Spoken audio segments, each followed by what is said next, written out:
oh, oh, oh, yeah.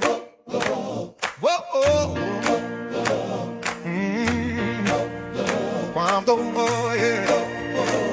Whoa, oh, cuán gloriosa será la mañana cuando venga Jesús el Salvador. Las naciones unidas como hermanas, bienvenidas daremos al Señor. No habrá necesidad de la luz y el resplandor, ni el sol dará su luz, ni tampoco Comenzamos en unos momentos, mis hermanos. Ahí llanto no habrá, ni tristeza ni dolor, porque entonces Jesús, el Rey del cielo, para siempre será el consolador.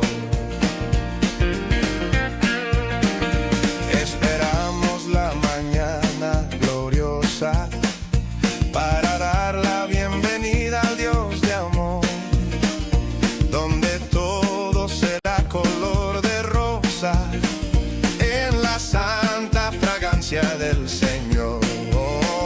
No habrá necesidad de la luz y el resplandor, ni el sol dará su luz, ni tampoco su calor. Ahí llanto no habrá, ni tristeza ni dolor, porque entonces Jesús, el Rey del cielo, para siempre será el consolador. Oh, oh, oh. El cristiano fiel y verdadero, y también el obrero de valor, y la iglesia esposa del Cordero, estarán en los brazos del Señor. Que el Señor les bendiga, mis amados hermanos y alumnos. Continuamos. Bueno, me presento. Mi nombre es David Talamantes Ruacho, pastor de la iglesia Rehoboth Pentecostés, aquí en la ciudad de Durango, del Concilio Nacional de las Asambleas de Dios en México, y estamos en la clase de Epístolas 3 en el Instituto Bíblico Betsaida, también del Concilio Nacional de las Asambleas de Dios en México. Correcto, hermanos, ya estuvimos revisando las epístolas del apóstol Pablo desde la prisión, que son Efesios, Colosenses, Filipenses y Filemón. Y ahora vamos a ingresar a la primera carta del apóstol Pedro. Estas que se le conocen como epístolas generales.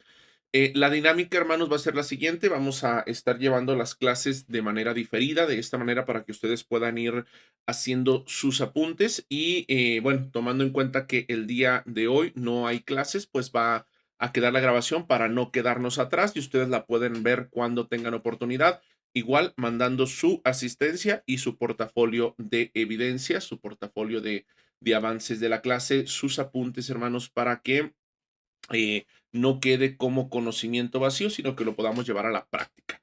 Entonces, hermano, estas cartas las vamos a ir viendo de manera muy rápida para aprovechar el tiempo y alcanzar a terminar todas las clases en las clases que tenemos que llevar, o mejor dicho, todas las cartas en las clases que tenemos que llevar. Entonces, hermanos, vamos rápidamente a la clase. Vamos a estar viendo, hermano, primera epístola del apóstol Pedro.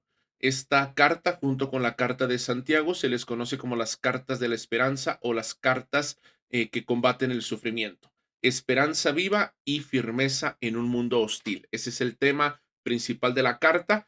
Y el versículo principal, hermano, el versículo que quiero que se queden ustedes. Bendito sea el Dios y Padre de nuestro Señor Jesucristo, que según su grande misericordia nos hizo renacer para una esperanza viva por la resurrección de los muertos. Vamos a ver, hermanos, una rápida introducción. Después de eso nos metemos a la lectura y vamos viendo parte por parte la carta, haciendo algunos comentarios con ayuda del estudio, de un estudio exegético y práctico. Correcto, hermanos, vamos a entonces a entrar en materia. Cualquier duda que puedan tener, hermanos, con toda confianza me la pueden hacer llegar a través de WhatsApp o incluso me pueden hacer una llamada sin ningún problema, hermanos. Vamos a ver el contexto histórico y marco de la carta. Siempre entramos de esta manera con autoría, fecha, destinatarios y entorno sociocultural.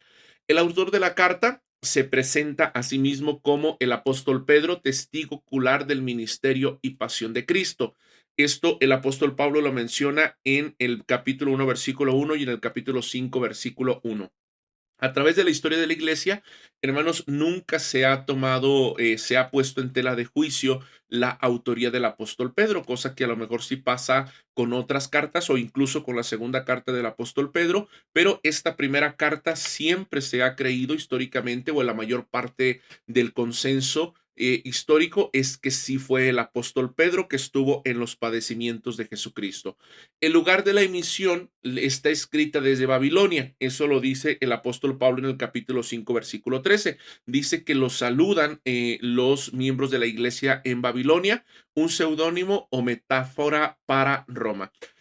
Sin embargo, hermanos, no afecta mucho este tema. Desde donde fue escrita no afecta mucho la importancia de la carta. ¿Por qué? Porque nos vamos a dar cuenta que el apóstol Pablo utiliza una metáfora del antiguo pacto. Cuando habla de los expatriados, no es una carta que esté escrita para judíos, es una carta que esté escrita para la iglesia. Sin embargo, la costumbre que tenía la iglesia primitiva era de traer los títulos o nombres que en el Antiguo Testamento se le daban a Israel y atribuírselos a la iglesia. De esta manera, el apóstol Pablo está haciendo una comparación del sufrimiento que había tenido el pueblo de Israel al estar fuera de Jerusalén durante el cautiverio. Ustedes recordarán, hermanos, los que ya llevaron estas materias, que Israel se va cautivo en el año 586 a Babilonia. Entonces, esa cautividad es lo que da, Dios lo usa como una forma de purificar al pueblo de Israel. Ellos creían que todos los judíos eran los fieles de la promesa. A través de esta cautividad se da cuenta que no, sino que hay un remanente. El apóstol Pablo esa cautividad la traspasa a la iglesia, dándonos a entender que nuestra ciudadanía no está en este mundo, sino que somos ciudadanos del reino de los cielos. Por eso dice que nos comportemos como peregrinos y extranjeros, y al mundo lo toma como Babilonia. Entonces aquí una parte de los eruditos bíblicos dicen que es un nombre o un título directamente relacionado con Roma, y otra parte con los cuales concuerdo yo un poquito más es que se refiere, la pudo haber escrito desde cualquier parte del Imperio Romano, pero refiriéndose al mundo tal cual, al sistema que gobierna este mundo, como Babilonia. Entonces aquí se comienza a entender la comparación. La iglesia, formada tanto por judíos como por gentiles, somos los expatriados. ¿Por qué? Porque formamos parte del reino de los cielos, pero estamos cautivos o estamos expatriados, no estamos en nuestra nación, en el mundo, y Babilonia como una relación o una forma de conocer a el sistema que gobierna este mundo. Entonces, el apóstol Pedro, perdón, hace esta emisión diciendo que la carta fue escrita desde Babilonia, haciendo una metáfora. Algunos dicen de Roma y otros del mundo, pero esto no afecta a la interpretación. Fecha estimada, aproximadamente entre el año 62 y 64 después de Cristo, poco antes de la gran persecución de Nerón. Aquí nos vamos nuevamente, amados estudiantes, a esta cronología bíblica. Nuestro Señor Jesucristo muere y resucita aproximadamente en el año 33. El apóstol Pablo se convierte al Evangelio en el año 35. En el año 49 se lleva a cabo el concilio de Jerusalén. El apóstol Pablo está en la prisión en el año 62, y aproximadamente en ese transcurso el apóstol Pablo escribe esta carta. No necesariamente se tiene que fechar durante la persecución de Nerón ni durante alguna persecución en específico, ya que el apóstol Pedro llama la atención a tener ánimo no durante una persecución en particular, sino durante una persecución general que tiene el cristiano en relación con el mundo. ¿Y quién escribe la carta? La escribe el apóstol Pedro, ya dijimos, pero por manos de Silas o de Silvano. Silas o Silvano, se cree que es el mismo personaje que estuvo mucho en relación con el apóstol Pedro y con el apóstol Pablo, ahora con el apóstol Pedro.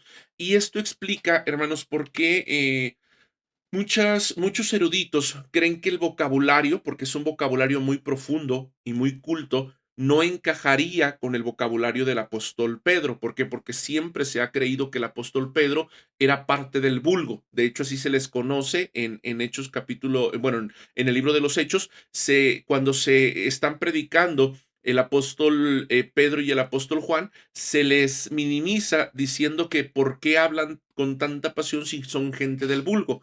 Aquí entran dos justificaciones, hermanos. La primera es que Pedro, al tener contacto al ser pescador, obviamente tenía que ser una persona de mucho conocimiento, de cultura. No tanto se le mencionaría del vulgo como ignorante, sino del vulgo más bien como torpe. ¿Por qué? Porque un pescador tendría que tener la facilidad de poder hablar con con sus clientes potenciales. Y la otra justificación es que Silvano o Silas sí era una persona muy culta, entonces al escribirle la carta probablemente también metió de su propio estilo de escritura.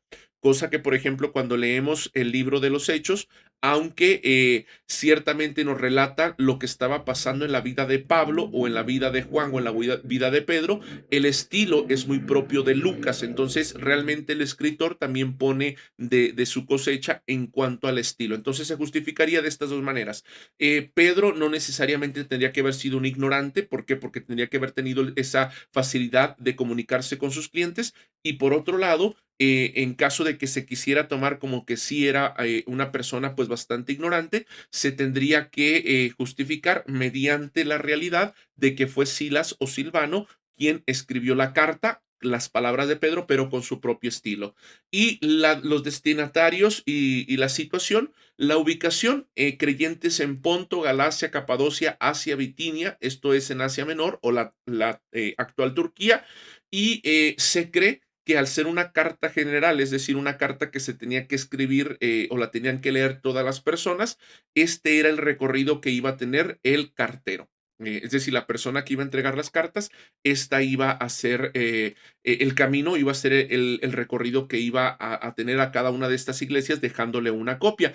Y esto justificaría, hermanos, también esta narrativa de que fue Silas quien a final de cuentas puso mucho de su cosecha en cuanto al estilo literario en la carta que nosotros tenemos. ¿Por qué? Porque en aquel tiempo, hermanos, no es como ahora que se puede escribir un documento y imprimirlo varias veces las copias, no, se tenía que hacer la copia a mano.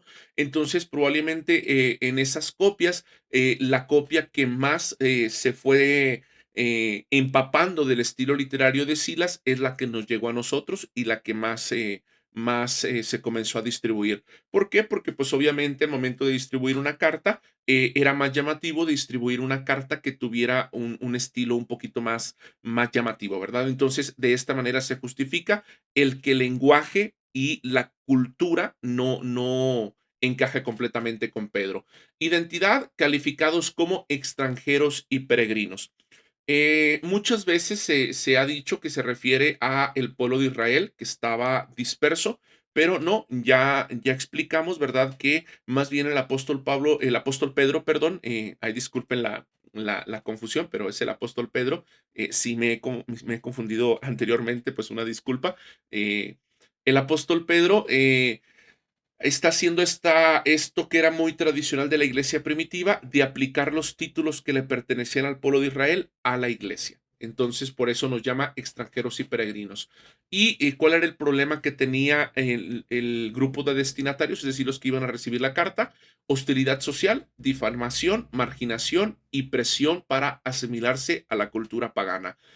Los cristianos se estaban convirtiendo los paganos se estaban convirtiendo al cristianismo, y obviamente el paganismo o todas las religiones paganas tenían una forma de comportarse muy propia de la cultura helenística y muy propia de su contexto social. Lo aceptaba la religión tradicional. Los cristianos no. Los cristianos cambiaban su comportamiento, dejaban las borracheras, la glotonería, las malas conversaciones, dejaban su culto al César, al imperio. Entonces, ellos eran minimizados, eran despreciados a causa de su comportamiento ético superior, y el apóstol Pedro manda esta carta para dar ánimo y decir: aunque ustedes están viviendo ciertamente en el Imperio Romano y en una cultura contaminada, su ciudadanía está en el reino de los cielos y como peregrinos y extranjeros deben de comportarse no de acuerdo al lugar en el que se encuentran, sino de acuerdo a su ciudadanía real. Entonces, hermanos, este es el contexto histórico y el marco que inicia la carta.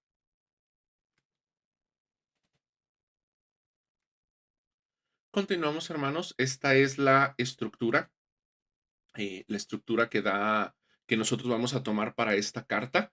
Primero, en la sección 1, que es desde el capítulo 1 hasta el versículo 2:10, nosotros encontramos la salvación y nuestra nueva identidad. La salvación y nuestra nueva identidad. Nacer de nuevo a una esperanza viva, fe purificada y llamados a la santidad como un pueblo escogido. Esta sección, hermanos, nos recuerda cuál es nuestra identidad en Cristo. Además de eso, en la sección 2 vamos a ver que se habla de un sometimiento y testimonio social, una conducta excelente ante el Estado, el trabajo, el matrimonio y la iglesia local. El apóstol Pedro va a utilizar estos ejemplos de sociedad para decirnos que tenemos que tener un testimonio ante los demás. La sección 3, que eso desde el capítulo 3:13 hasta el capítulo 4, versículo 19, es el sufrimiento por causa de Cristo.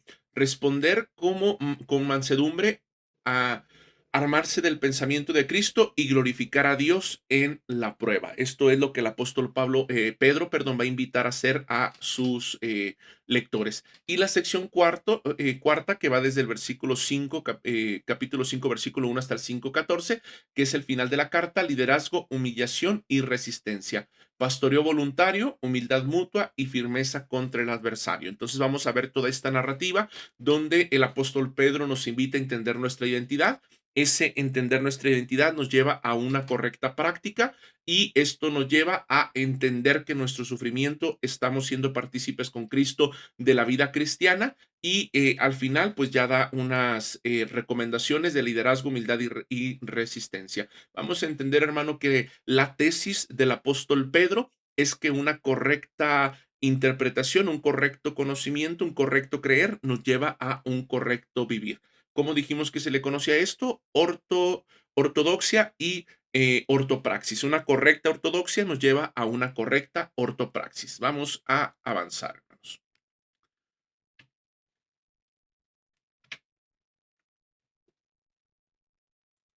Y aquí, hermanos, es donde vamos a comenzar ahora sí ya con nuestro estudio de la carta. Ya han tenido todo el contexto en el que se escribió, por qué se escribió y el lenguaje que va a utilizar. Una esperanza viva y la fe probada, desde el capítulo 1 hasta el capítulo 2:10. Vamos a leerlo, hermanos. Dice la palabra del Señor, hermanos. Vamos a leerlo. Dice: Pedro, apóstol de Jesucristo, a los expatriados de la dispersión del Ponto, Galacia, Capadocia, Asia, Bitinia, elegidos según la presencia de Dios Padre en santificación del Espíritu para obedecer y ser rociados con la sangre de Cristo, gracia y paz os sean multiplicadas. El apóstol Pedro se presenta como apóstol de Jesucristo. Utiliza este lenguaje: expatriados de la dispersión, es decir, aquellos que estamos lejos de nuestra ciudadanía, y dice: elegidos según la presencia de Dios Padre en santificación del Espíritu para obedecer y ser rociados con la sangre de Jesucristo. Aquí, hermanos, nosotros podemos encontrar una de las más hermosas descripciones de la Trinidad. Vemos, bueno, les comentaba yo en las clases anteriores que el apóstol Pablo en la carta a los Efesios dice que nosotros fuimos elegidos por el Padre y que fuimos rescatados por Jesucristo y santificados por el Espíritu Santo, ¿verdad? Esta labor de este Dios trino que ontológicamente el Padre no es mayor al Hijo, ni el Hijo es mayor al Espíritu Santo, son exactamente iguales ontológicamente en cuanto a todo su ser, pero en la economía de la salvación, que es como se le denomina al plan de salvación, el Hijo se somete al Padre, el Espíritu Santo se dice que procede del Padre y del Hijo, y hermanos, a cada uno de los miembros de la Trinidad les ha placido el revelarse de esta manera y enseñándonos que fuimos elegidos según la presencia del Padre. Es decir, esta palabra proginosco, presciencia, nos hace entender que lo que nosotros estamos viviendo en este momento ya lo conocía Dios desde antes de la fundación del mundo y nos eligió para conocer el mensaje de salvación. Aquí, hermanos, es importante entender que desde la perspectiva, ¿verdad? Desde esta perspectiva bíblica, no pareciera que nos está hablando de una predestinación como la ve directamente el calvinismo, sino más bien nos está diciendo que el plan de salvación era destinar a aquellos que iban a entregarle su corazón a Cristo a ser iguales que Cristo.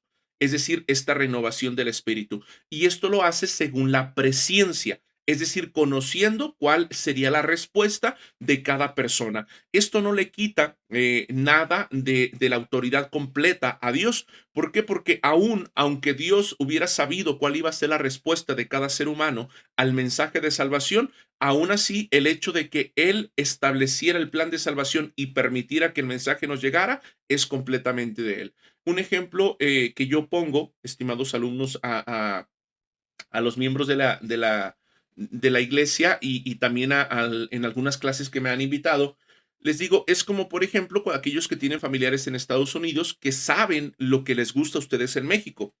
El hecho de que ese familiar sepa lo que a ustedes les gusta no quita el hecho de que él tenga la autoridad para traer o no traer el regalo. Y es más o menos lo mismo. Dios sabe desde antes de la fundación del mundo quiénes le iban a rechazar y quiénes iban a aceptar el mensaje, pero eso no quita en nada que Dios en su soberanía tuviera la autoridad para permitir que llegara o no llegara el mensaje. Entonces dice que fuimos elegidos según la presciencia de Dios, pero ¿cuál fue el motivo? En santificación del Espíritu para obedecer y ser rociados con la sangre de Jesucristo. Es decir, el plan de salvación no podía concretarse hasta que Cristo viniera y muriera por nuestros pecados. Y ese plan se hace efectivo en el corazón de los seres humanos a través de la santificación del Espíritu Santo. Dichos de otra manera, fuimos elegidos por el Padre. Nuevamente tiene esta misma tesis el apóstol Pedro que la que tenía el apóstol Pablo a los Efesios, elegidos por el Padre, llamados por el Hijo y santificados por el Espíritu Santo. Fuimos llamados para obedecer y ser rociados con la sangre de Jesucristo y dice, gracia y paz os sean multiplicadas. Dice en el versículo 3, bendito sea el Dios y Padre de nuestro Señor Jesucristo, que según su grande misericordia, nuevamente recuerda el apóstol Pedro, que aunque ese llamamiento fue según la presciencia, es decir, conociendo Dios el pasado, el presente y el futuro, fue por su misericordia que nos hizo renacer para una esperanza viva, por la resurrección de Jesucristo de los muertos, para una herencia incorruptible, incontaminada e inmarcesible, reservada en los cielos para vosotros, que sois guardados por el poder de Dios mediante la fe, para alcanzar la salvación que está preparada para ser manifestada en el tiempo postrero. Nuevamente, vemos esta tensión que también el apóstol Pablo maneja en todas sus tesis de sus cartas, en el reino escatológico de el ya, pero todavía no. Es decir, ya somos salvos, pero todavía no somos salvos. ¿Por qué? Porque aunque ya tenemos la victoria, todavía no se nos entrega el premio, es decir, a plenitud. Es decir, hermanos, aunque tenemos la certeza de que la vamos a alcanzar, todavía en esta tierra no vemos la plenitud. ¿Por qué? Porque desde la perspectiva de la salvación, desde el Antiguo Testamento, es decir, lo que esperaba el pueblo de Israel que viniera a ser el Mesías, es que el Mesías venía a traer la libertad tanto política como social, como de las enfermedades, era una libertad completa. Entonces, cuando aparece nuestro Señor Jesucristo abre el panorama para entender que ese advenimiento del Mesías no era en una sola etapa, era en dos etapas. En la primera venida, nosotros tenemos un recibimiento de esas promesas que es más espiritual y en la segunda venida vamos a tener ya la victoria completa. Por eso el apóstol Pablo dice que en el versículo 5 que somos guardados por el poder de Dios mediante la fe para alcanzar la salvación que está preparada para ser manifestada en el tiempo postrero. El versículo 6, en la cual vosotros os alegráis, aunque ahora por un poco de tiempo, si es necesario, tengáis que ser afligidos en diversas pruebas, para que sometidos sometida a prueba vuestra fe, mucho más preciosa que el oro, del cual, aunque perecedero, se prueba con fuego, se halla en alabanza y gloria y honra cuando se ha manifestado Jesucristo. Versículos 5 al 7, el apóstol Pedro nos recuerda, hermanos, que nuestra fe está siendo probada. ¿Y por qué tiene que ser probada? Porque nuestra fe, obviamente, al estar escribiendo el apóstol Pedro a personas que tienen un contexto político y religioso antes de Cristo, ese contexto político y religioso que tenían antes de Cristo tiene que quitarse, tiene que limpiarse. Esto pasa también en nuestro tiempo. Cuando venimos al cristianismo, venimos desde contextos muy diferentes, ¿verdad? Desde el contexto que nos educaron nuestros padres, el cristianismo que tenían nuestros padres, nuestros abuelos, el cristianismo tradicional, y todo eso tiene que irse limpiando. ¿Y cómo se va limpiando? A través de diversas pruebas, porque es donde nosotros realmente demostramos que creemos lo que decimos creer y también vamos quitando aspectos de nuestro desarrollo que no son bíblicos, que no son cristianos, ¿verdad? Que no forman parte del evangelio. Dice el versículo 8: a quien amáis sin haberle visto, en quien creyendo, aunque ahora no lo veáis, os alegráis con gozo inefable y glorioso, obteniendo el fin de vuestra fe, que es la salvación de vuestras almas. Aquí el apóstol Pedro utiliza esta palabra en una relación del todo, de una parte por el todo, refiriéndose a las almas como la totalidad del ser humano, ¿verdad? Diciendo que nuestra fe es puesta a prueba, pero cuando salimos victoriosos, entonces esa prueba de nuestra fe nos lleva a la conclusión que es la salvación de nuestras almas. Versículo 10: los profetas que profetizaron de la gracia destinada a vosotros inquirieron y diligentemente indagaron acerca de esta salvación, escudriñando qué persona y qué tiempo indicaba el Espíritu de Cristo que estaba en ellos, el cual anunciaba de antemano los sufrimientos de Cristo y las glorias que vendrían tras ellos. A esto se les reveló que no para sí mismos, sino para nosotros, administraban las cosas que ahora os son anunciadas, por lo que os han predicado el Evangelio por el Espíritu Santo, enviado del cielo, cosas en las cuales anhelan mirar los ángeles. Básicamente, el apóstol Pedro está diciendo que todas las profecías del Antiguo Testamento estaban guardadas para el cumplimiento en nosotros. Y dice el apóstol Pedro que el mismo Espíritu de Cristo profetizaba a través de los profetas del Antiguo Testamento, y ellos esperaban que en cualquier momento apareciera Cristo, pero entendieron al final con sus muertes que no estaba destinado para ellos esta victoria, sino que era para nosotros. ¿Por qué, hermanos? Porque Abraham murió esperando la promesa. Adán murió esperando la promesa. Todos los grandes hombres del Antiguo Testamento murieron esperando la promesa, pero a nosotros tenemos una responsabilidad muy grande delante de Dios, porque nosotros ya estamos viendo el cumplimiento de la promesa. ¿Por qué? Porque ellos miraban hacia el futuro, esperaban ver en qué momento se cumpliría, pero nosotros miramos hacia el pasado. ¿Por qué? Porque Cristo ya vino, ya predicó, ya murió y ya resucitó. Y por eso dice la palabra del Señor: ay de nosotros si descuidáramos una salvación tan grande. Vamos a ver qué sigue diciendo, hermanos, el apóstol Pedro en esta carta. Dice el versículo 13. Dice el versículo 3, hermanos: por tanto, ceñid los lomos de vuestro entendimiento, sed sobrios y esperad por completo en la gracia que se os traerá cuando Jesucristo se ha manifestado. Nuevamente, el apóstol Pedro dice: cíñanse, llénense de valentía, esperen por completo la gracia que traerá cuando sea manifestado. No se desesperen porque todavía no tienen la salvación completa, en la redención de su forma de vivir. Como hijos obedientes, no os conforméis. Usted ya lo conoce, señora, señor. Muy útil para acabar con toda clase de vicios. Dice el apóstol Pedro: como hijos obedientes, no os conforméis a los deseos que antes teníais, estando en vuestra ignorancia, sino como aquel que os llamó es santo, sed también vosotros santos en toda vuestra manera de vivir. La, las enseñanzas, hermanos, del apóstol Pedro en esta carta son muy curiosas porque no es teología de aprender, es teología práctica. Y en esta teología práctica, el apóstol Pedro nos invita a vivir de una manera diferente. Nos dice, no se conformen a los deseos que antes tenían. Este es uno de los argumentos más fuertes por los cuales se cree que no está dirigida para judíos, porque los judíos, aunque no tenían la revelación de Jesucristo, tenían un comportamiento ético muy fuerte.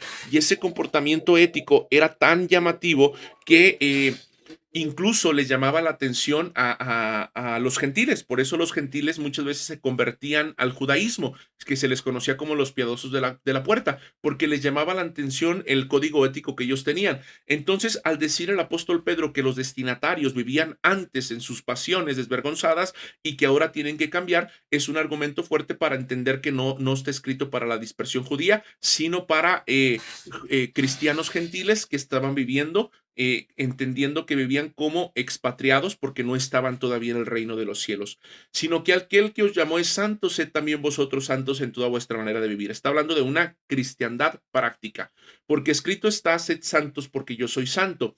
Y si invocáis por Padre a aquel que sin acepción de personas juzga según la obra de cada uno, conducíos en temor todo el tiempo de vuestra peregrinación. Básicamente, este versículo nos recuerda que creemos en un Dios que juzga justamente.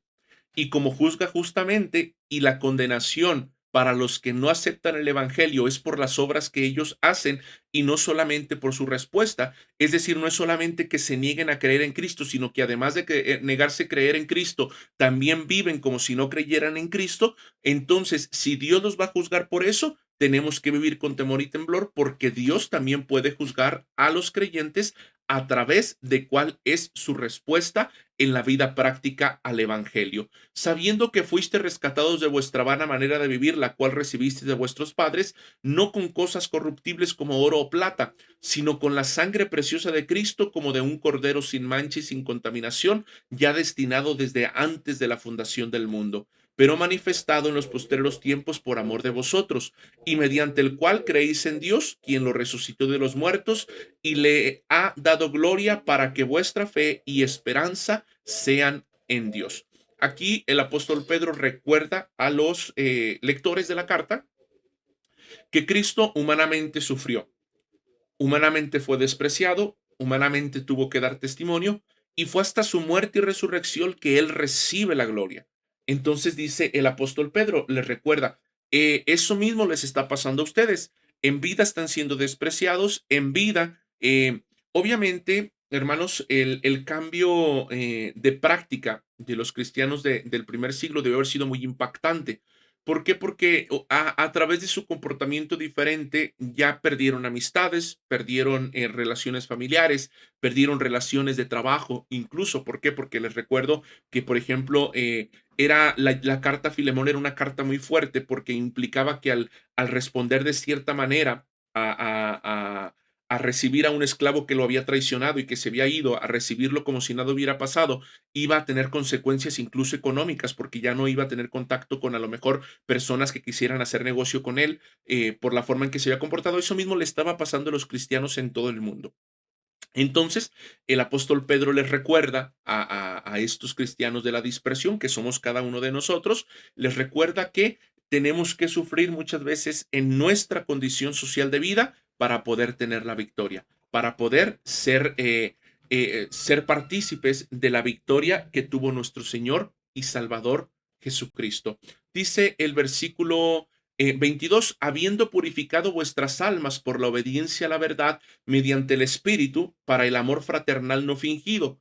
Amaos unos a otros entrañablemente de corazón puro, siendo renacidos no de simiente corruptible, sino de incorruptible por la palabra de Dios que vive y permanece para siempre.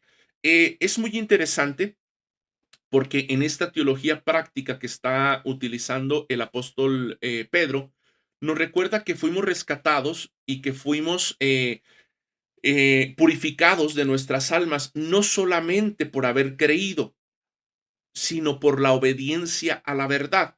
Y para el apóstol Pedro, obediencia a la verdad no es solamente creer en Cristo, es que el comportamiento de la persona dé también un respaldo de que ha creído en Cristo. Entonces es muy interesante porque desde la perspectiva de la teología petrina, la purificación no solamente se llevó en la cruz del Calvario en ese momento en el cual le decimos te entrego mi corazón a Cristo, sino que se va realizando mientras el cristiano va cambiando su comportamiento en respuesta a la obediencia a la verdad. Y dice el apóstol Pedro, utiliza este versículo 23, donde dice, habiendo renacidos de simiente incorruptible, dice que nos tenemos que amar.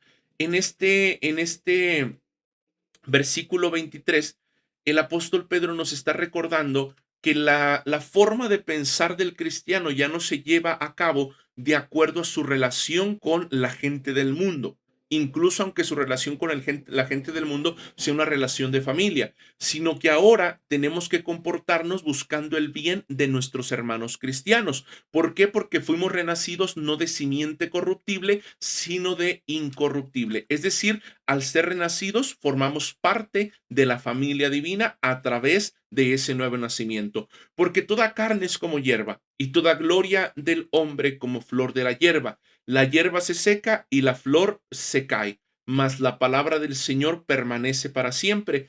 Y esta es la palabra que por el Evangelio os habéis sido anunciada. El apóstol Pedro nos recuerda que tenemos una decisión que tomar. Esa decisión que tenemos que tomar, hermanos, es si vamos a seguir confiando en nuestras relaciones anteriores, es decir, lo que nos ata al mundo, amistades, nuestras relaciones familiares y la forma como ellos esperan que nos comportamos, o si nos vamos a comportar como cristianamente debiéramos de hacerlo. Y sigue el apóstol Pedro con esta argumentación. Desechando pues toda malicia, todo engaño, hipocresía, envidias y todas distracciones, recuerden que está diciendo que antes nos comportábamos así, desead como niño recién nacido la leche espiritual no adulterada, para que por ella crezcáis para salvación. Si es que habéis gustado de la benignidad del Señor, acercados a él, piedra viva, desechada ciertamente por los hombres, mas para Dios escogida y preciosa. Vosotros también, como piedras vivas, ser edificados como casa espiritual y sacerdocio santo, para ofrecer sacrificios espirituales aceptables a Dios por medio de Jesucristo. Por lo cual también contiene la Escritura, y he aquí yo pongo en Sión la piedra principal del ángulo, escogida y preciosa, y el que cayere en él no será avergonzado. Para que vosotros, pues, los que creéis, él es precioso.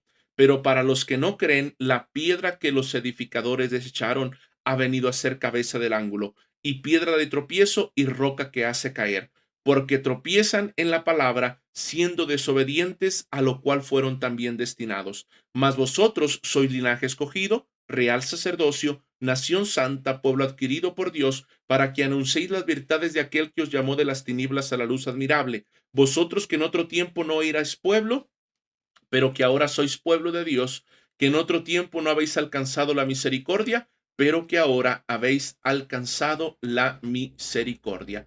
Este pasaje, hermanos, del apóstol Pedro es muy hermoso. ¿Por qué? Porque nos recuerda que Cristo fue la piedra que todos desecharon.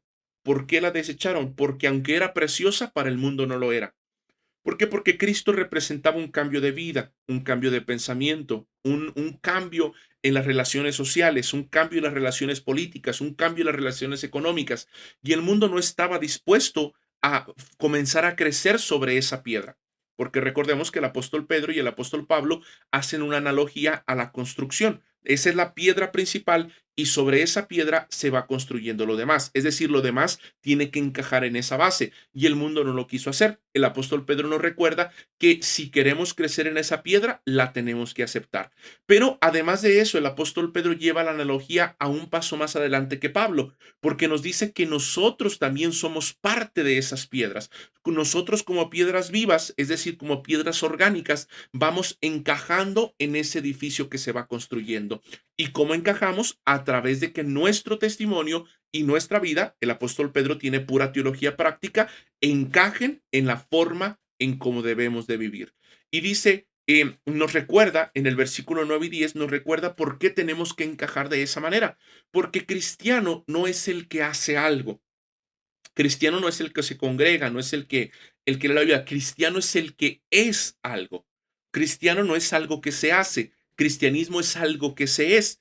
Y el apóstol Pedro nos recuerda que en ese ser nosotros somos real sacerdocio, pueblo escogido, nación santa, pueblo adquirido por Dios, pero no solamente es algo posicional. Recordemos que para el apóstol Pablo y el apóstol Pedro hay dos tipos de santificación. Está la santificación posicional. Estamos en un lugar primero antes de Cristo y estamos en otro lugar después de Cristo. Antes éramos enemigos de Dios, ahora posicionalmente somos real sacerdocio, nación santa y pueblo adquirido por Dios. Pero esa santificación posicional nos lleva a una santificación práctica, algo que somos y para qué somos ese algo. ¿Y para qué somos ese algo? Para anunciar las virtudes de aquel que nos llamó de las tinieblas a la luz admirable. Entonces, hermanos, el apóstol Pedro nos recuerda que esta doble santificación, la santificación posicional nos lleva a ser alguien delante del Señor, pero la santificación progresiva nos lleva a que ese ser alguien tiene que dar fruto y tenemos que comportarnos de acuerdo a eso que somos. Entonces, el apóstol Pedro nos dice, sí, estamos viviendo en el mundo, pero no nos podemos comportar como el mundo por el simple hecho de que nosotros somos linaje escogido, real sacerdocio, nación santa y pueblo adquirido por Dios. Todo esto, hermanos, en la primera parte de la carta, hasta el capítulo 2:10. Ahora vamos a la diapositiva. La herencia incorruptible. La herencia que nosotros tenemos, hermano, aunque todavía no la alcanzamos, dice el apóstol Pedro, no se desesperen, porque allá donde se encuentra, es decir, en el tiempo escatológico vivimos el presente, el ya, pero todavía no. En el todavía no, no se está echando a perder, no se va a desperdiciar. Es incorruptible, no se deteriora ni se destruye. Todavía no la vemos, no la alcanzamos, pero ahí está bien guardada. Es incontaminada, libre de toda mancha e impureza moral. Y como lo que vamos a alcanzar es incontaminada, nosotros nos vamos quitando la contaminación. Inmarcesible, no pierde su brillo ni su valor con el tiempo, se mantiene siempre igual y está guardada en los cielos para una revelación final. Entonces, el apóstol Pedro utiliza este argumento escatológico de decir, todavía no alcanzamos la plenitud de la victoria que Cristo tuvo, pero allá donde se encuentra es incontaminable, incorruptible, inmarcesible y tenemos que comportarnos, transformar nuestro comportamiento para que encaje nuestra vida con el llamamiento. El renacimiento de la fe, las pruebas son temporales y el apóstol Pedro nos recuerda, no solamente son temporales, son necesarias. ¿Por qué? Porque las pruebas van cambiando nuestra forma van demostrando lo que realmente somos. ¿Y por qué también son necesarias? Porque el hecho de que no nos sintamos cómodos en el mundo y que además de eso el mundo no se sienta cómodo con nosotros, es un testimonio de que nuestra ciudadanía no es de aquí. Se recuerdan que nuestro Señor Jesucristo dijo, a mí me despreciaron y como a mí me despreciaron, también a ustedes los van a despreciar. Pues el cumplimiento de esa palabra es un testimonio de que realmente no somos de este mundo. Porque si encajamos en el mundo y el mundo encaja en nosotros, algo no está bien según la teología petrina. La fe es comparada con el oro. El fuego elimina la escoria y resalta su pureza. Y el resultado, alabanza, gloria y honra cuando Jesucristo se ha manifestado. Y además está el imperativo, un imperativo es un mandamiento, sed santos en toda vuestra manera de vivir. Entonces el apóstol Pedro, en esta primera parte de la epístola, donde nos habla de una esperanza viva y una fe probada, nos recuerda, somos peregrinos y extranjeros, por eso el mundo nos desprecia, pero es necesario que nos desprecie para ser purificada nuestra fe, porque tenemos que ser santos en medio de una generación que se está corrompiendo cada día más. Y nos recuerda que fuimos nacidos de la simiente de Jesús. Pasamos, hermanos, a la siguiente parte, la magna carta de nuestra identidad. Estos versículos 9 y 10, que son los donde se nos dice que somos linaje escogido y real sacerdocio, elegidos por la gracia divina para tener acceso directo al Padre, sin intermediarios humanos, ofreciendo sacrificios espirituales. Aquí, hermanos, Nos podemos meter mucho, y esto lo hacen muchos libros de teología realmente, en meterse mucho en lo que significa linaje escogido, real sacerdocio, pero no es necesario. ¿Por qué? Porque no creemos que en la mente de Pedro esté literalmente aplicando esos títulos, sino que más bien nos está recordando que desde la perspectiva del antiguo pacto, los únicos que se podían acercar a Dios eran quienes tenían estos títulos: linaje escogido, real sacerdocio y nación santa. Y ahora nos dice, nosotros somos ese linaje escogido, esa nación santa, y por eso podemos entrar delante de su presencia. Esto es hermoso, hermanos, porque a través de la sangre de Cristo encontramos que por ser esta nueva naturaleza, ahora nos podemos acercar a Dios. Nación santa y pueblo adquirido, una comunidad separada del sistema del mundo, comprada a precio de la sangre preciosa de Cristo para pertenecerle por la eternidad. Es decir, hermanos, aunque estamos en el mundo, no somos del mundo. Y el propósito de la identidad, lo que les comentaba, para que anunciéis las virtudes de aquel que nos llamó de las tinieblas a la luz admirables. Pasamos de no ser pueblo a ser pueblo, pasamos de no tener misericordia a alcanzados por su gracia, y pasamos de no poder dar buen testimonio a tener que dar buen testimonio para anunciar a través de nuestro testimonio las virtudes de aquel que nos llamó. ¿Correcto, hermanos? Entonces, esto es algo maravilloso. Pasamos ahora a la conducta práctica. Conducta cristiana en una sociedad hostil. Desde el capítulo 11, el versículo 11 del capítulo 2 hasta el capítulo 3:12. Vamos a ver qué nos dice la palabra del Señor hasta el capítulo 3:12. Dice el versículo 11: Amados, yo os ruego, como extranjeros y peregrinos. Recuérdese que está haciendo esta analogía de lo que estaba pasando con el pueblo de Israel.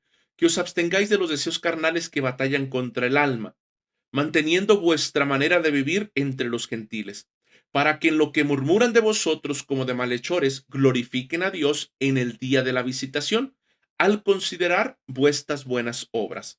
Por causa del Señor, someteos a toda institución humana, ya sea al rey como a superior, y a los gobernadores como por él enviados para castigo de los malhechores y alabanza de los que hacen bien, porque esta es la voluntad de Dios, que haciendo el bien hagáis callar la ignorancia de los hombres insensatos.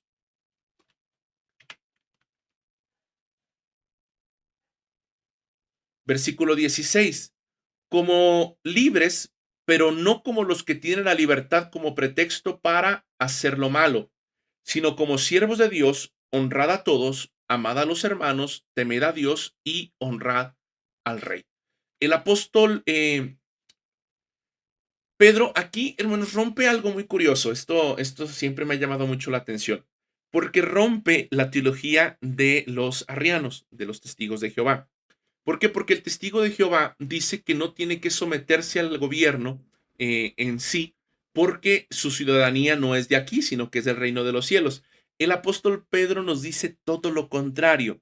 El apóstol Pedro nos dice que ciertamente nuestra ciudadanía está en el reino de los cielos. Ahora imagínense, después de haber dado estos argumentos, los neófitos, los nuevos en la fe, pudieron haber dicho, bueno, no hay que someternos al gobierno. ¿Por qué? Porque nuestro gobierno no es de aquí, nuestro gobierno es del reino de los cielos.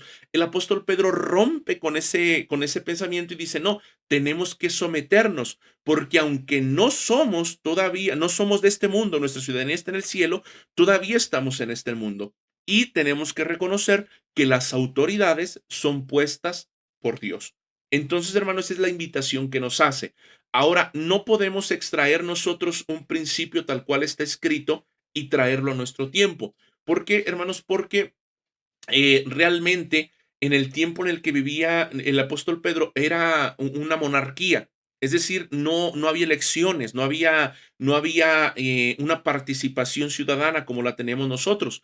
En ellos había una línea de continuidad que en el mejor de los casos era por continuidad directa del padre, era el emperador, ahora el hijo es el emperador, o en el peor de los casos había una guerra interna donde murió el emperador y ahora quien venció en la guerra es el nuevo emperador. Por eso se tenían que someter. Nosotros, hermanos, como cristianos del siglo XXI, tenemos una participación ciudadana y en esa participación ciudadana nosotros elegimos o somos parte de la elección de quién va a gobernar.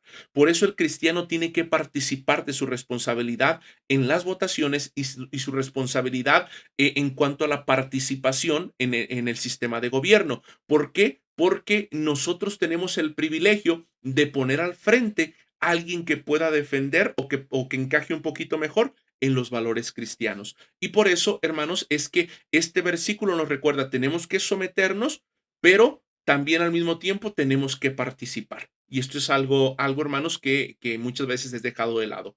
Dice el versículo 18, criados, estad sujetos con todo respeto a vuestros amos, no solamente a los buenos y afables, sino también a los difíciles de soportar, porque esto merece aprobación. Si alguno, a causa de la conciencia delante de Dios, sufre molestia o padeciendo injustamente, pues, ¿qué gloria es si pecando soy abofetados y lo soportáis? Mas si siendo lo bueno sufrís y lo soportáis, esto ciertamente es aprobado delante de Dios. El apóstol Pedro hace aquí la separación.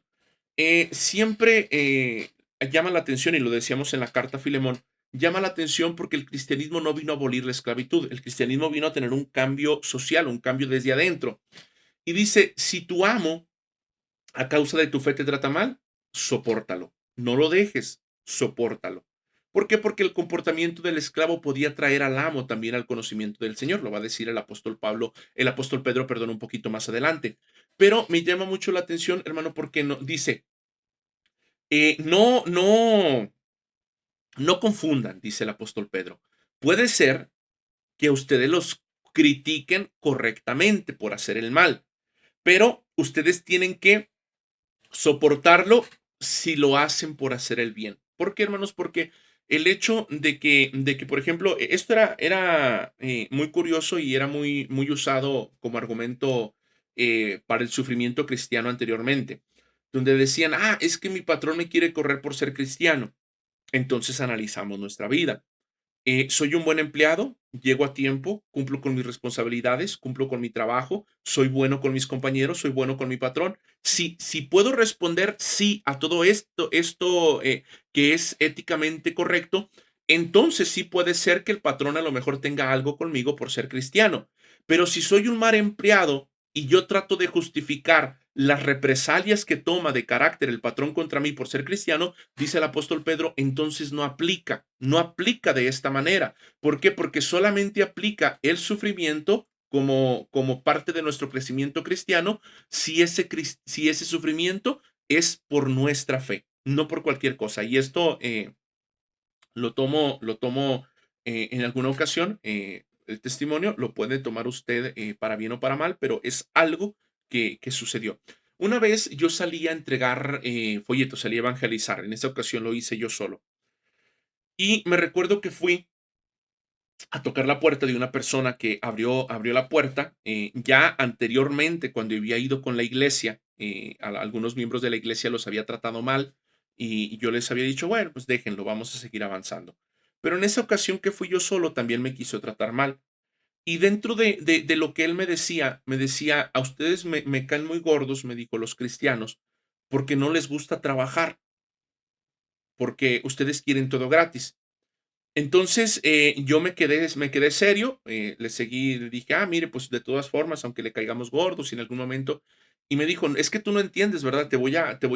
No entiendes con palabras, te voy a tener que explicar con golpes. Entonces yo me puse firme, porque pues a final de cuentas no había nadie, ningún miembro de la iglesia, y le dije, a ver, déjame nada más entender una cosa. ¿Me quieres golpear por ser cristiano o me quieres golpear porque soy un mantenido? Y me dijo, te quiero golpear porque a ustedes todo les gusta gratis. Y les dije, ¿y si yo te digo que yo trabajo y me gano mi propio dinero, aún así yo te voy te quiero golpear porque me caen gordos? Y le dije, bueno, si tú me quisieras maltratar por alguna cuestión del evangelio, te lo acepto y te lo recibo. Pero si tú me quieres maltratar por una cuestión ajena al evangelio, déjame decirte que no me voy a quedar de manos cruzadas. El borrachito se me quedó viendo y nada más se me quedó viendo. ¿A poco sí te defenderías? Le dije, si es por cuestión del evangelio, no. Pero si es por una cuestión ajena al evangelio, créeme que sí, porque ser cristiano no es dejar que se pisoteen mis valores, ni que se pisotee mi persona, ni mis derechos. El borrachito se metió, nada más, y me dijo, ah, mira, nunca me había tocado con uno así, y se metió. A partir de ahí, yo pues cada vez que salgo a evangelizar me lo sigo topando, pero ya no se me acerca. ¿Qué le quiero enseñar con esto, hermano? Muchas veces malinterpretamos las palabras que dice el apóstol Pedro. El apóstol Pedro no está diciendo que los cristianos tenemos que dejarnos pisotearnos por cualquier cosa, ni que el cristiano tenga que agachar la cabeza. Yo he conocido muchos cristianos que los quieren despedir injustamente de sus trabajos y al pedir un consejo con sus pastores, los pastores le dicen, es que tienes que sufrir la represalia como cristiano. Yo me preguntaría, ¿te está corriendo justamente? Si no te está corriendo injustamente, ¿por qué no vas a la Secretaría del Trabajo a defenderte? Porque ser cristiano, hermanos, no significa permitir que nuestros valores y nuestros deberes se vean pisoteados. Hay instancias de gobierno donde nos podemos defender. Ser cristiano implica de que si por ser cristianos somos vituperados y por ser cristianos, entonces lo resistimos. Pero si no es por eso, entonces tenemos el mismo derecho a defendernos y el mismo derecho a hacer valer nuestros derechos y nuestros valores, hermanos. Y esto es básicamente lo que nos está enseñando el apóstol Pedro. Nos está diciendo, hermanos, que tenemos que resistir justamente cuando o cuando injustamente, mejor dicho, hermanos, se nos está hablando o se nos está criticando. Dice, vamos a continuar, dice el apóstol Pedro en el versículo 21. Pues para esto fuisteis llamados, porque también Cristo padeció por nosotros, dejándonos ejemplo, perdón, para que sigáis sus pisadas, el cual no hizo pecado ni halló engaño en su boca, quien cuando le maldecían no respondía con maldición, cuando padecía no amenazaba, sino encomendaba la causa al que juzga justamente, quien llevó él mismo nuestros pecados en su cuerpo sobre el madero, para que nosotros, estando muertos a los pecados, vivamos a la justicia, y por cuya herida fuisteis sanados, porque vosotros erais como ovejas descarriadas, pero ahora habéis vuelto al pastor y obispo de vuestras almas. Nuevamente, hermanos, recordamos que nuestro Señor Jesucristo, el sufrimiento que él tuvo fue por nuestra salvación y el sufrimiento que él tuvo fue por vivir cristianamente, ¿verdad? Porque ¿quién vivió más cristianamente que nuestro propio Señor Jesucristo? Pero vemos esta narrativa del apóstol Pablo. Al apóstol Pablo, cuando lo maltrataron por causa... Permítanme un momento. Perdón, hermanos, vinieron a tocar. El apóstol Pablo, cuando lo encarcelaban a causa de su fe, el apóstol Pablo recibía el castigo. Sin embargo, también al mismo tiempo, cuando el apóstol Pablo se veía en la posibilidad de defender sus derechos, también lo hacía. ¿Se recuerdan aquella ocasión cuando los maltratan y dice, es lícito que a un ciudadano romano lo maltraten sin ningún juicio? Y él exige que vayan y lo liberen y hablar con el encargado de la prisión. Entonces, hermanos, aquí tenemos que hacer esta separación. Una cosa es el sufrimiento a causa de nuestra fe y otra cosa es lo que sucede a nuestro alrededor. Le pongo otro ejemplo. Yo cuando tuve un accidente en un trabajo y perdí 3 dedos de la mano.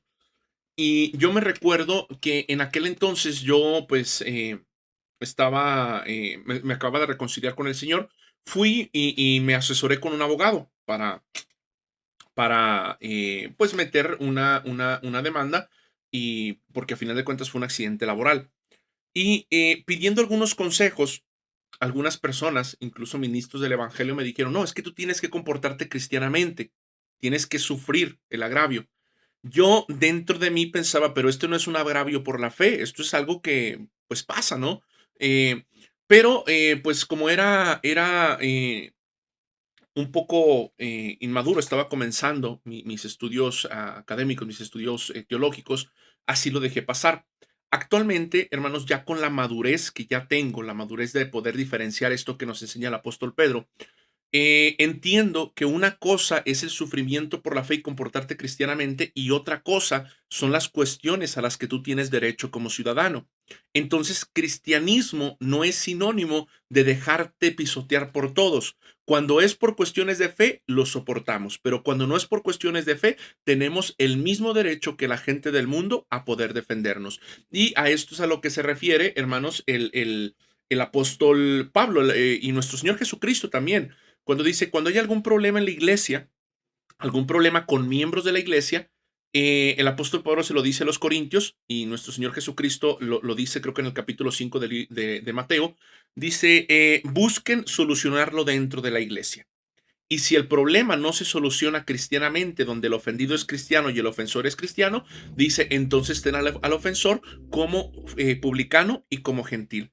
Y en ese aspecto, hermano, una vez que ya no forma parte de la iglesia, ya se puede o se tiene ese derecho de poder defender los valores. Esta es la diferencia, hermano. Dentro del grupo cristiano, nosotros sufrimos lo que sea porque nos amamos. Pero esto no significa que también nos vamos a dejar pisotear en todos los aspectos de la vida por la sociedad, porque el apóstol Pedro está hablando aquí de un sufrimiento cristiano. ¿Y cuál era ese sufrimiento cristiano? Que se les minimizaba y se les criticaba y se les despreciaba por no participar de las cosas del mundo. Dice el capítulo 3, vamos a perdón, sí, el capítulo 3 dice la palabra del Señor. Asimismo, vosotras mujeres, estar sujetas a vuestros maridos, para que también los que no creen a la palabra sean ganados sin palabra por la conducta de sus esposas, considerando vuestra conducta casta y respetuosa. Vuestro atavio no sea el externo de peinados ostentosos, de adornos de oro o de vestidos lujosos, sino el interno, el del corazón, en el incorruptible ornato de un espíritu afable y apacible, que es de gran estima delante de Dios, porque así también se ataban en otro tiempo aquellas santas mujeres que esperaban en Dios, estando sujetas a sus maridos, como Sara obedecía a Abraham llamándole Señor, de la cual vosotras habéis venido a ser hijas si hacéis el bien sin temer ninguna represalia. Aquí el apóstol Pedro apela al comportamiento de las mujeres y les dice que se tienen que comportar de una manera cristiana. ¿Pero por qué dice esto? Vamos a ponerlo nuevamente en el contexto, hermanos. En el contexto de la iglesia primitiva, realmente quien tenía la decisión de cuál era la religión que iban a tener el marido y la familia se sometía al marido. Es otra de las interpretaciones de, por ejemplo, cuando dice cree en el Señor Jesucristo y será salvo tú y tu casa, que en el contexto cultural, si se convertía el carcelero, era casi seguro que se tenía que convertir toda la familia. ¿Por qué? Porque quien decidía quién era cuál era la religión que se iba a seguir era el marido. Entonces, si se convertía una mujer, obviamente, hermanos, iba a haber problemas, iba a haber discusiones. ¿Por qué? Porque la mujer no tenía derecho, tal cual, a menos de que el marido se lo permitiera, de que le mostrara la religión que ella quería seguir. Entonces, si no le podía predicar con palabras, ¿cuál era la forma en la que le podía predicar? Dice el apóstol Pedro, a través de sus acciones, a través de su forma de convivir, a través de su forma de relacionarse con los demás. Esta mujer podía traer al conocimiento del evangelio a sus esposos. Vosotros, maridos, igualmente vivid con ellas sabiamente, dando honor a la mujer como vaso más frágil y como coherederas de la gracia de la vida, para que vuestras oraciones no tengan estorbo.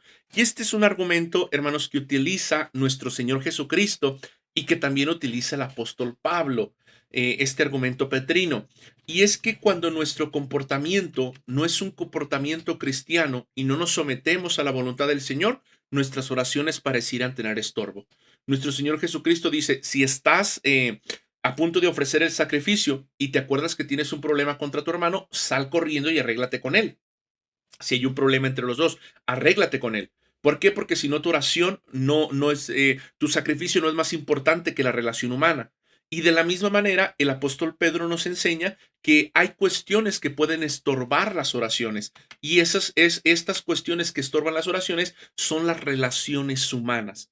¿Por qué? Porque el cristianismo no es un cristianismo individual, no es una vida de relación con Dios individual.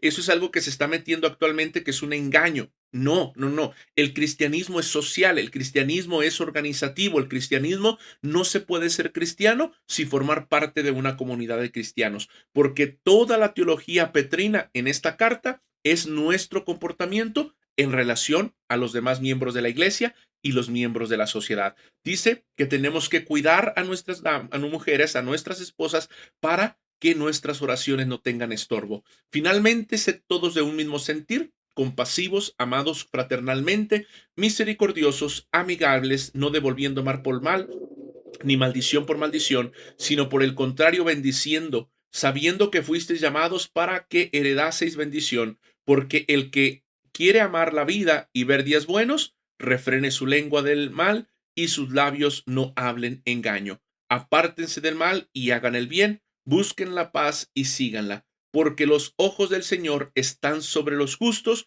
y sus oídos atentos a sus oraciones, pero el rostro del Señor está contra aquellos que hacen el mal. Fíjese, hermanos, cómo el apóstol Pedro no lleva a nuestra respuesta a Dios, tomando respuesta a Dios como el día que le entregamos nuestro corazón a Cristo. El hecho de que no haya una buena relación con Dios, lo lleva a la vida práctica. Dice, apártense del mal y hagan el bien. Esto relacionado con los labios, refrena su lengua del mal y sus labios no hablen engaño. Apártese del mal y haga el bien. Busque la paz y sígala, porque los ojos del Señor están sobre los justos y sus oídos atentos a sus oraciones. Es decir, ¿quiénes son los justos? Los que hacen lo que el apóstol Pedro acaba de decir de guardar nuestra lengua. ¿Quiénes son los justos? Los que hacen el bien. Es decir, nuestra teología práctica, nuestro comportamiento, es lo que realmente va a determinar cuál es nuestra relación con Dios. Vamos, hermanos, a esta diapositiva. Ante el gobierno y autoridades, sométanse por causa del Señor a las instituciones humanas. Hacer el bien para silenciar la ignorancia de los hombres insensatos, vivir como libres, pero sin usar la libertad como pretexto para la maldad. Está hablando aquí de nuestro comportamiento cristiano y entendiendo que somos libres porque nuestra ciudadanía no es de este mundo. El modelo de Cristo en el sufrimiento, desde los versículos 2, 21 al 25, Cristo no cometió pecado ni se halló engaño en su boca. Al ser maldecido, no respondía con maldición. Al padecer, no amenazaba. Encomendaba la causa al que juzga justamente. Nuevamente, cuando nuestro sufrimiento es cristiano, en el sentido de que lo hace, es por ser cristianos, nos mantenemos callados y recibimos lo que tengamos que recibir. Pero si nuestro sufrimiento, hermanos, por otras cuestiones, claro que podemos defendernos delante de las instituciones correspondientes, porque cristiano es humillarse en cuanto al evangelio, pero no significa convertirnos en el tapete de toda la sociedad solamente porque ellos lo quieren hacer. Entonces, hermano, está esta dualidad. Nos mantenemos firmes. Si el desprecio, si a usted, hermano, lo desprecian por ser cristiano, por no convivir con su familia, no se defienda, no los insulte, no los lastime, usted simplemente padezca cristianamente. Y llegamos a la apologética y fuego de prueba. Primera de Pedro, desde el versículo 13 al 4:19. Vamos a avanzar. Del 13 al 19. ¿Y quién es aquel que os podrá hacer daño si vosotros seguir el bien? Mas también si alguna cosa padecéis por causa de la justicia, bienaventurados sois. Por tanto, no os amedrentéis por temor de ellos, ni os conturbéis, sino santificad a Dios el Señor en vuestros corazones, y estad siempre preparados para presentar defensa con mansedumbre y reverencia ante todo aquel que os demanda razón de la esperanza que hay en vosotros, teniendo buena conciencia, para que en lo que murmuran de vosotros como malhechores, sean avergonzados los que calumnian vuestra buena conducta en Cristo. Porque mejor es que padezcáis haciendo el bien, si la voluntad de Dios así lo quiere, que haciendo el mal. Porque también Cristo padeció una sola vez por los pecados, el justo por los injustos, para llevarnos a Dios, siendo a la verdad muerto en la carne, pero vivificado en el Espíritu, en el cual también fue y predicó a los espíritus encarcelados, los que en otro tiempo desobedecían, cuando una vez esperaban la paciencia de Dios en los días de Noé, mientras se preparaba el arca, en la cual pocas personas, es decir, 8, fueron salvadas por el agua. El bautismo que corresponde a esto ahora nos salva, no quitando las inmundicias de la carne, sino como la aspiración de una buena conciencia hacia Dios por la resurrección de Jesucristo, quien habiendo subido al cielo está a la diestra y a él están sujetos los ángeles y autoridades y potestades. Muy bien, hermanos. Esto está aquí en el, en estos versículos, los últimos versículos del capítulo 3. Ahora bien, hermanos, quiero iniciar esta explicación. Mucho se cree o se ha predicado o se ha creído que nuestro Señor Jesucristo bajó y descendió a predicar en el centro de la tierra, dicen algunos, y a predicarle a aquellos que habían muerto bajo el antiguo pacto. Sin embargo, hermanos, esto no tiene una base bíblica fuerte. Estos versículos donde habla de que nuestro Señor Jesucristo predicó a los espíritus encarcelados, Martín Lutero, en su comentario al libro de Pedro, dice que él no sabe lo que significa. Dice, probablemente, lo dice Martín Lutero, sea la parte o los versículos más oscuros de todo el Nuevo Testamento y todavía no sé lo que quiso decir Pedro. A partir de ahí, hermanos, la teología tradicional comenzó a predicar o a enseñar que Cristo entre su muerte y resurrección había descendido para llevarse, lo mezclan con el libro de los Efesios, donde dice descendió y llevó cautiva la cautividad. Sin embargo, esto no necesariamente es la interpretación correcta. Una interpretación, hermano, que puede encajar un poco más con el contexto, es que se malinterpretó, se confundió, porque la Reina Valera y muchas Biblias al español traducen la palabra como que fue y evangelizó. Fíjese, vamos aquí está, déjeme, lo busco, aquí está. Dice el versículo 19, el cual fue y predicó a los espíritus encarcelados. Eso dice el versículo 19. Y esta interpretación normal dice, es que si fue y predicó, eso significa que fue y les enseñó el mensaje de salvación. Y he escuchado a algunos predicadores que incluso llegan a decir que les tenía que predicar para que recibieran la salvación. Sin embargo, hermanos, esto no necesariamente significa eso. La palabra que aquí se traduce como predicó no es la palabra evangelizado, que significa evangelizar, sino la palabra querizo, que significa proclamar. Y cuando la Biblia habla de los espíritus encarcelados, normalmente lo utiliza para referirse a los demonios, que dice el libro de Apocalipsis, que se encuentran encarcelados en prisiones de oscuridad. Recordando que según Apocalipsis hay espíritus que están libres en este momento y espíritus que están encadenados. Es lo que aparentemente nos enseña el libro de Apocalipsis. Entonces, si siempre que se utiliza la palabra espíritus encarcelados es en relación a espíritus inmundos y la palabra que se traduce como predicó no es evangelizado, sino carizo, pareciera que más bien el apóstol Pedro está diciendo que nuestro Señor Jesucristo fue y exhibió, es decir, les enseñó como una especie de pancarta, ¿verdad? Haciendo la analogía, diciendo los derroté. Aquellos espíritus que estaban todavía en los días de Noé libres y que fueron encarcelados, probablemente en el juicio que fue en los días de Noé. Entonces, hermanos, aquí no podemos nosotros sacar y extraer una demonología ni amartología. Demonología es el espíritu de la doctrina de los espíritus creados, los espíritus negativos propiamente. No podemos sacar de aquí, de este versículo, extraer y decir ni que Cristo fue y les predicó para tener salvación, que es alguna interpretación que tienen algunos que creen que también los demonios se van a salvar, ni tampoco podemos asegurar que Cristo fue y le predicó a los que habían muerto bajo el antiguo pacto, porque nos dice toda la narrativa del Nuevo Testamento que ellos fueron salvos por la fe, y los que ya fueron salvos por la fe, aunque la fe haya sido hacia el Mesías en el futuro, no necesariamente tendrían que haber recibido otra predicación, porque ellos la creyeron sin haberla conocido, que es lo que nos dice el apóstol Pedro en los primeros versículos. Entonces, esta interpretación, hermano, de que más bien se refiere a que Jesucristo públicamente exhibió su victoria a los espíritus encarcelados, encaja perfectamente con lo que Pablo le enseña a los efesios, con lo que les enseña a los colosenses, a los filipenses y también con este versículo 23. Versículo 22, perdón. En el versículo 22, fíjese lo que dice, se lo voy a subrayar.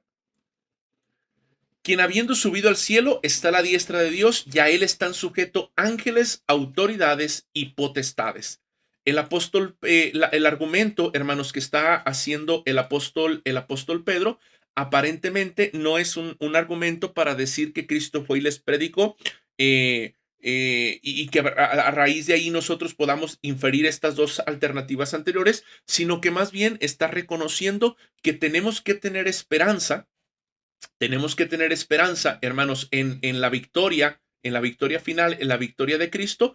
¿Por qué? Porque en la cruz del Calvario, nuestro Señor Jesucristo fue y derrotó a todos los espíritus y las huestes espirituales. Y esto encaja mejor con toda la narrativa, hermanos, del Nuevo Testamento. ¿Correcto? Dice, si tienen alguna duda, hermanos, respecto a este versículo, con toda confianza me pueden preguntar, o en la siguiente clase lo estamos analizando.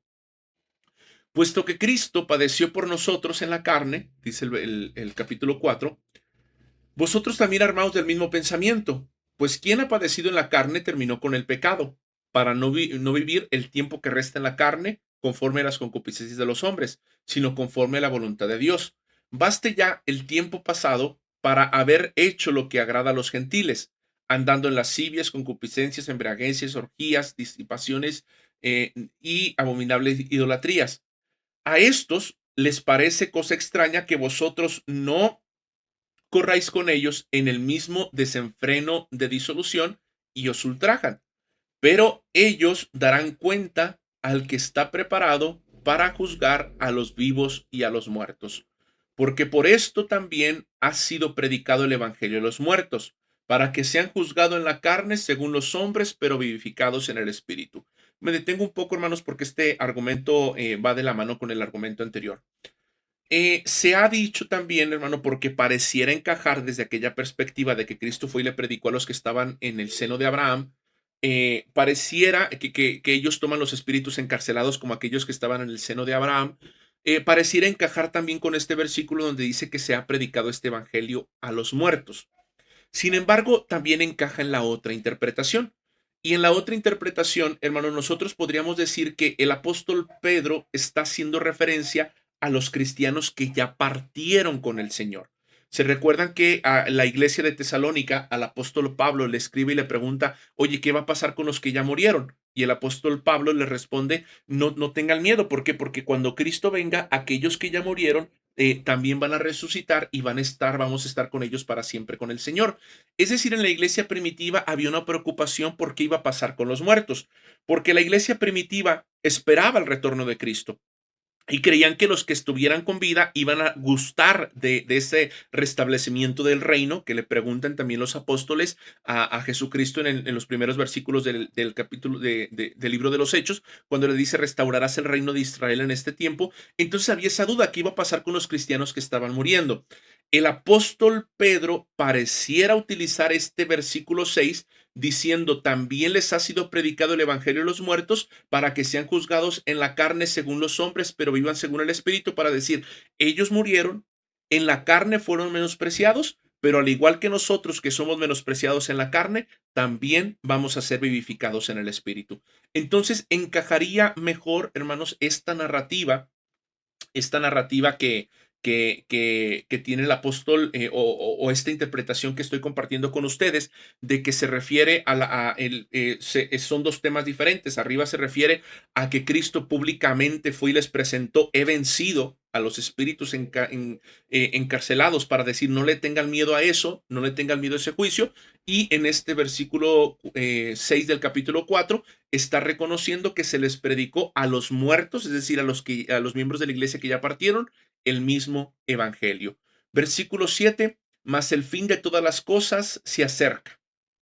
Este versículo, hermanos, es un versículo que es interesante porque nos damos cuenta de que todos los cristianos a través de todas las edades han esperado la manifestación de Dios, han esperado ese retorno a nuestra ciudad, a nuestra patria celestial. Entonces, esto nos invita a nosotros a tener este mismo pensamiento. El fin de todas las cosas está cerca y puede tardar 1000 años, puede tardar 100 años o puede tardar 10 años. No lo sabemos, pero el tiempo tenemos que vivir como sabiendo que ya está cerca. Sed sobrios y velad en oración. Esa es la invitación. Todos tenemos que vivir con este mismo pensamiento. Y ante todo, tened entre vosotros ferviente amor, porque el amor cubrirá multitud de pecados. Cuando hay amor, hermanos, las faltas se quitan, los defectos se quitan. ¿Por qué? Porque hay amor. Hospedaos los unos a los otros sin murmuración, cada uno según el don que ha recibido, ministrelo a los otros, como buenos administradores de la multiforme gracia de Dios. Si alguno habla, hable conforme a la palabra de Dios. Si alguno ministra, ministre conforme al poder de Dios. Da para que todo sea Dios glorificado por Cristo Jesús, por Jesucristo, a quien pertenecen la gloria y el imperio por los siglos de los siglos. Amén. Entonces, hermanos, vamos a preparados para la defensa, santificar a Cristo en el corazón como Señor, defensa apologética, presentar razones claras de nuestra fe y actitud requerida, mansedumbre, respeto y buena conciencia. Eso es lo que necesitamos para estar preparados para nuestra defensa. Gozo en el sufrimiento inmerecido. No extrañarse del fuego de prueba como si fuera algo extraño. ¿Por qué? Porque recordamos que en la mente de Pedro el fuego, es decir, las persecuciones, son algo necesario y algo propio. Gozarse por ser participantes de los padecimientos de Cristo, y si alguien sufre como cristiano, glorifique a Dios por ello. Si alguno es menospreciado por su familia, por lo que están a su alrededor, glorifique a Dios por ello. Y vamos, hermanos, a la última parte. Primera de Pedro, capítulo 5, versículo 1 al 14. Vamos a leer, hermanos, primero el versículo 12. Dice 12 al 18. Dice: Amados, no os sorprendáis del fuego de prueba que os habrá venido como si alguna cosa extraña aconteciese, sino gozaos por cuanto sois participantes de los padecimientos de Cristo, para que también en la revelación de su gloria os gocéis con gran alegría. Si sois vituperados por el nombre de Cristo, sois bienaventurados, porque el glorioso Espíritu de Dios reposa sobre vosotros. Ciertamente de parte de ellos él es blasfemado, pero por vosotros es glorificado. Así que ninguno de vosotros padezca como homicida, o ladrón, o malhechor, o por entremeterse lo ajeno. Pero si alguno padece como cristiano, no se avergüence, sino glorifique a Dios por ello. Porque es tiempo de que el juicio comience por la casa de Dios, y si el juicio comienza por nosotros, ¿cuál será el fin si el justo con dificultad se salva? Aquí, hermanos, este versículo es muy, muy bonito. Bueno, es esta narrativa. ¿Por qué? Porque nos recuerda, hermanos, que debemos de sufrir solamente las aflicciones que son de Cristo, las aflicciones que son a causa de nuestra vida cristiana. Lo que se complementa con lo que había comentado, hermanos, que no significa que nos dejemos arrastrar por todo y no defendamos nuestros derechos. No, no, no, no. Es cuando es a causa de nuestra vida cristiana. Le damos gracias a Dios, hermanos, porque son contextos diferentes. En aquel tiempo no había una dependencia de gobierno como la CNDH, de los derechos humanos, que está actualmente en México, donde los cristianos pudieran ir a defenderse. Ellos no les quedaba más que sufrir. A nosotros, hermanos, sí tenemos herramientas para defendernos, son contextos diferentes. Pero lo que está diciendo el apóstol Pedro es que eso se tiene que sufrir con paciencia y con alegría. Un ejemplo: si a alguien, por ejemplo, en el trabajo lo corren por ser cristiano y es responsable, es buen trabajador, cumple con sus responsabilidades, no hay nada que reclamarle, el cristiano dice: gloria a Dios, porque es a causa de mi fe, pero al mismo tiempo voy y me defiendo en las instancias correspondientes. ¿Por qué, hermanos? Porque son contextos diferentes, pero el principio bíblico es el mismo. Es que nuestro interior, hermanos, no digamos: ay, pues mejor no voy a decir que soy cristiano, o mejor voy a cambiar porque esto es muy común, hermanos. Desafortunadamente, es muy común que cristianos, por guardar su trabajo, por guardar su estatus en la sociedad, oculten su vida cristiana o incluso defiendan cuestiones que van en contra del cristianismo, por mantener algún puesto en el gobierno, por mantener algún puesto en algún partido político, por mantener en alguna empresa. Muchos cristianos lo hacen, y eso es lo que el apóstol Pedro no quiere que se haga. ¿Correcto? Y dice el apóstol Pedro: es tiempo de que el juicio comience por la casa de Dios. Y si el juicio comienza por la casa, ¿qué será del pecador? Porque recordemos que estamos hablando de un juicio ético de nuestro comportamiento. Entonces, lo que Pedro está enseñando: realmente comportarse como cristiano en ocasiones es difícil. Cuidar nuestra lengua, es difícil, hermanos, y Dios nos juzga porque el juicio es emitir una relación entre lo que se debería de hacer y lo que se hace, eso es juicio. Dios nos juzga porque Dios está esperando que nos comportemos cristianamente, esa es la narrativa completa de la carta. Pero si para nosotros que amamos a Dios es difícil, ¿qué se espera para el pecador? Eso es lo que el apóstol Pedro está diciendo. Si nosotros tenemos que esforzarnos por cambiar nuestra vida y nuestro comportamiento queriendo hacerlo, ¿qué será del pecador? Entonces, hermano, eso es una invitación a que nosotros analicemos nuestra vida y veamos qué tanto encaja nuestra narrativa, nuestro pensamiento en lo que hacemos, qué tanto encaja, hermanos, en nuestra vida cristiana. Vamos, hermanos, a finalizar, ya vamos a terminar la clase. Decidí hacerlos, hermanos, por este medio, por grabación, porque son cartas muy extendidas y realmente si lo hacemos así rápido leyéndolo, yéndonos nada más sobre la mesa, pues no le podemos extraer. En cambio, en una grabación, pues lo ponemos en velocidad por 2 y en el tiempo de a lo mejor si es una hora y media de cada clase, lo ponemos en velocidad por 2 y utilizamos el mismo tiempo que si hubiéramos estado las dos clases en vivo. Entonces, eso es un motivo para sacarle mayor provecho. Dice el último capítulo: ruego a los ancianos que están entre vosotros, yo anciano también con ellos y testigo de los padecimientos de Cristo, que soy también partícipe de la gloria que será revelada, apacentad la grey de Dios que está entre vosotros, cuidando de ella no por fuerza, sino voluntariamente, no por ganancia deshonesta, sino con ánimo pronto, no como teniendo señorío sobre los que están a vuestro cuidado, sino siendo ejemplos de la grey.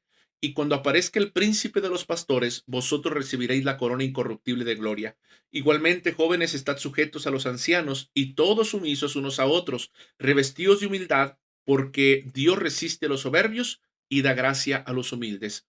Humillaos, pues, bajo la poderosa mano de Dios, para que Él os exalte cuando fuere tiempo, echando toda vuestra ansiedad sobre Él, porque Él tiene cuidado de vosotros. Sed sobrios y velad, porque vuestro adversario el diablo, como león rugiente, anda alrededor buscando a quien devorar, al cual resistid firmes en la fe, sabiendo que los mismos padecimientos se van cumpliendo en vuestros hermanos en todo el mundo, mas el Dios de toda gracia, que os llamó a su gloria eterna en Cristo Jesús, después que hayáis padecido un poco de tiempo, él mismo os perfeccione, afirme, fortalezca y establezca. A él sea la gloria y el imperio por los siglos de los siglos. Amén. Por conducto de Silvano, a quien tengo por hermano fiel, os he escrito brevemente, amonestándoos y testificado que esta es la verdadera gracia de Dios en la cual estáis. La iglesia que está en Babilonia, elegida juntamente con vosotros, y Marcos, mi hijo, os saludan. Saludaos unos a otros con ósculo de amor. Paz sea con todos vosotros que estáis en Jesucristo. Amén. Esta es, hermanos, la despedida del apóstol. Vamos, hermanos, a finalizar las diapositivas. Vamos a terminarlas. Exhortación a los pastores y ancianos, a que los exhorta a apacentar el rebaño voluntariamente, no por fuerza, no por ganancia deshonesta, sino con ánimo pronto, no como teniendo señorío, sino siendo ejemplo de la grey. Vigilancia y humildad mutua, revestidos de humildad, Dios resiste a los soberbios, echad toda vuestra ansiedad en él, porque él tiene cuidado de nosotros, y alerta, el adversario es como león rugiente, resistidle firmes en la fe. Se fija, hermanos, me llama mucho la atención porque el llamado a resistir al enemigo es a mantenernos firmes en la fe. Y en la perspectiva del apóstol Pedro, fe es un correcto conocimiento de quién somos que nos lleva a una correcta práctica. En la perspectiva de la teología de Pablo y en la teología de Pedro, no se puede separar la ortopraxis de la ortodoxia, el correcto creer del correcto hacer. Entonces, la fe implica conocimiento y un correcto hacer. Y cuando nos mantenemos en las dos, nos mantenemos firmes ante las acechanzas del enemigo. Sí, hermanos, al final les dejo estas preguntas para que este va a ser el trabajo, el resultado de la clase.